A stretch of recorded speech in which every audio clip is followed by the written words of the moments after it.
Hi everybody, it's lovely to be back with you. We've been thinking a little bit about some of the ways in which God prepared for that first very strange Christmas. We think this year's Christmas is going to be different to the usual, but the first Christmas was extraordinary too. No one was expecting God to fulfill all his amazing plans to send a king to the world in Jesus. And I want to think about another group of people who discovered that amazing gift of God, the wise men. But I want to start somewhere different. I want to ask a question. Have you ever heard of somebody having a light bulb moment? A light bulb moment. This could be a moment when we have an amazing idea, or when we suddenly realize something, or when we suddenly understand a piece of work we've been finding difficult. We will sometimes use other words for it. We talk about the penny dropping or the clouds clearing.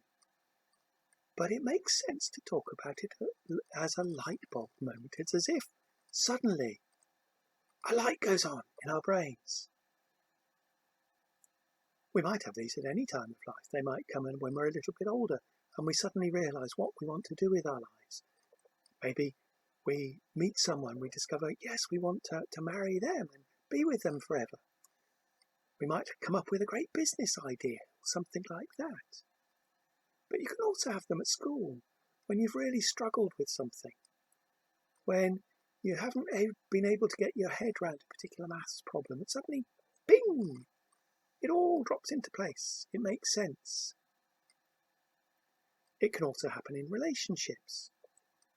You can have a moment when you have a so-called friend who you suddenly realise is leading you into doing things that you don't want to do. And you realise at that moment, yeah, bing, another light comes on. And you realise you're not going to do what they say anymore. You're going to find your own direction in life. Things drop into place. Light bulb moments, we call them. You might like to stop and think for a moment and see if you can come up with any of your own light bulb moments and describe one of them to your class after this assembly. Now, the official, I suppose, church word for these light bulb moments is an epiphany. It comes from the Christian festival, which follows just after Christmas, actually, which we celebrate on January the 6th, which is when we tend to remember the visit of the wise men to see the baby Jesus. The Bible describes it like this. It tells us how after Jesus was born in Bethlehem, during the time of King Herod, wise men from the east came to Jerusalem. They came asking, "Where is the one who is to be born King of the Jews? We saw his star in the east and have come to worship him."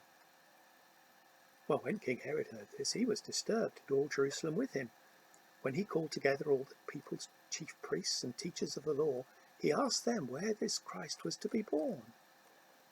And they answered him, "In Bethlehem in Judea," because they told him the prophet had written, "But you, Bethlehem, in the land of Judah, are by no means least among the rulers of Judah." And then Herod called the Magi secretly to him, and he found out the exact time and place the star they'd followed had appeared, and he sent them to Bethlehem and said to them, "Go and make a careful search for the child. As soon as you find him, report to me so that I too may go and worship him." After they'd heard the king, we're told, they went on their way, and the star they'd seen in the east went ahead of them until it stopped over the place where the baby was. And when they saw the star, they were overjoyed, and on coming to the house, they saw the child with his mother Mary, and they bowed down and worshipped him. And then you may remember they opened up their treasures and presented Jesus with gifts of gold and of incense and of myrrh. That's actually where we get the idea that these wise men were 3 in number, just because of the 3 gifts. We don't actually know how many there were, but we do know they had a couple of light bulb moments. So what were they? What did they discover that made their lights in their head, as it were, begin to flash on and off, begin to bleep, as it were? Well, 2 things in particular, I think, particularly struck them. you remember when they bowed down and worshipped the baby? They realised they'd found in this young child, born in a stable in the middle of nowhere, somebody who was more than a king than the person they'd visited in his palace. They'd been to see King Herod, and they imagined that since they'd followed a star that spoke about a kingly birth, they were going to find a new king in a palace. But they didn't.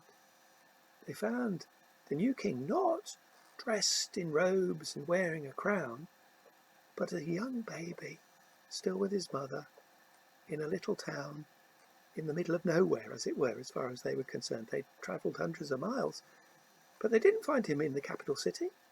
They found him in a little quiet place in the middle of next to nowhere. And that was a light bulb moment for them. It was if the lights went on and they realised God's new king was not going to be someone who would come and rule over everyone with force and power and might, but was coming to be a very different sort of king. He wasn't coming as a ready-made king to force his way upon other people. He was coming to grow up and to start life in a frail, fragile way as a normal little child, but to show us God in person, from scratch as it were, so that we could understand the sort of kingship that God wants in our lives. The second thing they discovered, and the second time things went bing for them, was when they realised the sort of people God was interested in. If you think of it, they were the second group of visitors who came to see the newborn King baby Jesus. The first visitors had been the shepherds. What do we know about them? Well, they were local people for a start, whereas the wise men had travelled from far abroad. So it shows us, bing, that God was interested in everybody, local people and people who might be from any country in the world. He'd been to shepherds who were largely uneducated people. They probably barely went to school. And he went, ping, yeah, God's interested in them and in us, the highly educated people of our day, the people who had studied the stars and studied astronomy and studied medicine. God was interested in the whole of humanity. He came with a ping that God was interested in rich people like them who could give him amazing gifts, and with poor people who had next to nothing except maybe the little sheep that they were carrying under their arm. All these things were special moments for them. That's why we call the visit to the wise men an epiphany, a light bulb moment. It's as if the cogs in their brains suddenly started flashing on and off. They were learning things, they were discovering things that as it all fell into place, this was someone extraordinary, someone they weren't expecting, someone incredible that no one would have dreamed of, fulfilling God's plans and purposes for them all. That's why we call the visit their epiphany, and why we celebrate the visit of the wise men. It's because it shows us something about God's heart, God's love for everybody, and his desire to see everybody discover the amazing truth about the baby Jesus born on that first, very unusual Christmas day. Well, let's stop and think for a moment.